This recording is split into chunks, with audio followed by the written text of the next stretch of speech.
రైతుల భూములకు పూర్తి చట్టబద్ధత కల్పించడమే లక్ష్యంగా రాష్ట్ర ప్రభుత్వం ముందుకు సాగుతోంది. మీ భూమి మీ హక్కు కార్యక్రమంలో భాగంగా అనంతసాగరం మండలం ఉప్పలపాడు గ్రామంలో నిర్వహించిన పట్టాదారు పాసు పుస్తకాల పంపిణీ కార్యక్రమంలో రాష్ట్ర దేవాదాయ శాఖ మంత్రి ఆనం రామనారాయణ రెడ్డి పాల్గొన్నారు. ఈ సందర్భంగా మంత్రి ఆనం మాట్లాడుతూ అధికారంలోకి వచ్చిన వెంటనే రైతుల హక్కులను హరించేలా ల్యాండ్ టైటిలింగ్ చట్టాన్ని రద్దు చేశామని తెలిపారు. ప్రభుత్వ రాజముద్ర క్యూఆర్ కోడ్ తో జారీ చేసిన నూతన పట్టాదారు పాస్ పుస్తకాలు పూర్తిగా చట్టబద్ధమైనవని స్పష్టం చేశారు.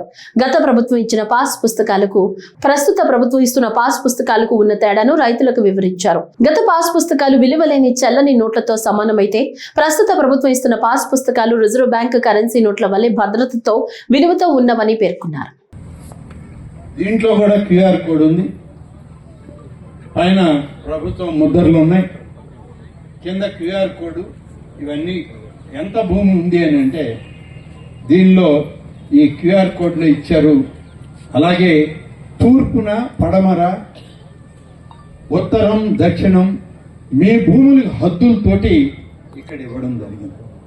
ఎప్పుడైనా సరే మీ తరం తర్వాత ఎవరైనా తర్వాత తరం పిల్లలు వచ్చినా నా భూమి ఎక్కడయ్యా అని అంటే వాళ్ళు కేవలం కంప్యూటర్ పెట్టి చూసుకుంటే వాళ్ళ భూమి వాళ్ళకి కనబడదు. ఇన్ని జాగ్రత్తలు తీసుకుని రాజముద్ర వేసినటువంటి ఈ ప్రభుత్వ పాసు పుస్తకాన్ని మీ పట్టదారు పాసు పుస్తకం కింద, మీకు హక్కు కలిగినటువంటి పాసు పుస్తకం కింద ఇది ఇవ్వడానికే ఇవాళ రాష్ట్ర ప్రభుత్వం కూటమి నాయకత్వం చంద్రబాబు నాయుడు ముఖ్యమంత్రిగా చేసేటువంటి ఒక ప్రయత్నం. అందుకని ఇంత టైం అయినా దీనికి చెప్పి మీకు ఇవ్వాలనే